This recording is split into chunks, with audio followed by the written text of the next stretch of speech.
3 दिन में तय होगा राजा मंत्री बनेंगे या विपक्ष में रहेंगे।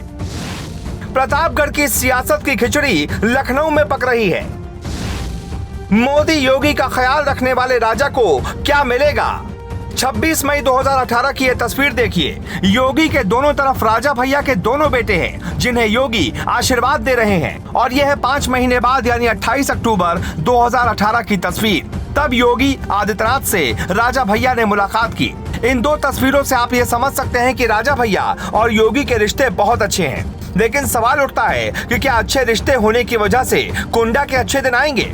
अगर आप हवा में देखेंगे तो ऐसा लगेगा राजा भैया को बीजेपी दरकिनार कर देगी, लेकिन अंदर की राजनीति समझेंगे तो लगेगा राजा भैया बीजेपी के लिए बहुत काम करते हैं और इसका इनाम कुछ तो होगा। चुनाव के दौरान राजा भैया और अखिलेश यादव की जुबानी जंग सबने देखी। अगर बीजेपी की सीटें कम आती तो राजा भैया की किस्मत बिना किसी शर्त चमक जाती। हालांकि बम्पर जीत मिलने से सवाल खड़ा हो गया है कि अब रघुराज प्रताप सिंह का भविष्य कैसा होगा। हमने इसी सवाल पर गहनता से पड़ताल की। एक छोटी सी रिपोर्ट आपके लिए पेश है। राज्यसभा चुनाव में बीजेपी का साथ राजा भैया खुलकर देते हैं। एमएलसी चुनाव में बीजेपी राजा का साथ बिना किसी शर्त देती है।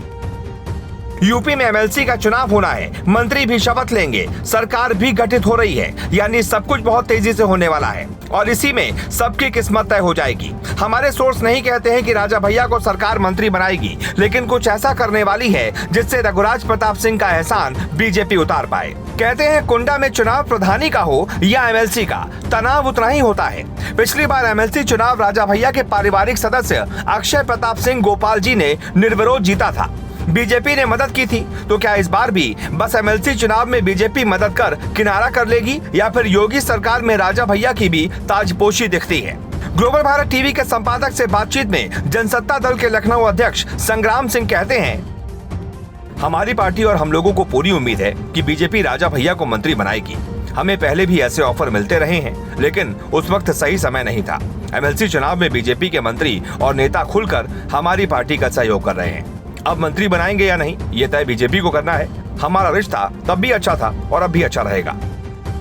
ग्लोबल भारत टीवी के सोर्स कहते हैं कि राजा भैया को बीजेपी मंत्री बनाना तो चाहती है, लेकिन बना नहीं पाएगी। एक तो योगी पर ठाकुर नेता होने का आरोप पहले से लगा है। ऐसे में किसी ताकतवर ठाकुर नेता को योगी साथ में लेते हैं तो वो छवि और सख्त हो जाएगी।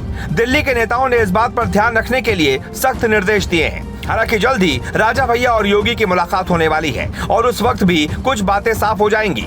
कुंडा को मंत्री चाहिए, लेकिन मंत्री की कुर्सी दूर दिखाई देती है। 2 मार्च को टीवी चैनल पर राजा भैया से यही सवाल पूछा गया था कि क्या आप मंत्री बनेंगे, जिसका जवाब उन्होंने दिया था, मंत्री बनना कोई बहुत बड़ी बात नहीं है। मैं बहुत दिन मंत्री रह लिया हूँ, मुझे मंत्री पद की लालसा नहीं है। कुंडा क्षेत्र में लोगों का मिलने वाला जन आशीर्वाद कभी कम न होने पाए। मेरे लिए यही मंत्रिमंडल है, यही सरकार है। साफ है, राजा भैया मंत्री रहे या विधायक, सत्ता में रहे या विपक्ष में, पावर उतनी ही होती है। इसलिए उन्हें मंत्री पद नहीं मिलेगा तो बाकी नेताओं की तरह टूटेंगे नहीं, बल्कि मस्त रहेंगे, जैसा उनका अंदाज है। Bureau report, global Bharat.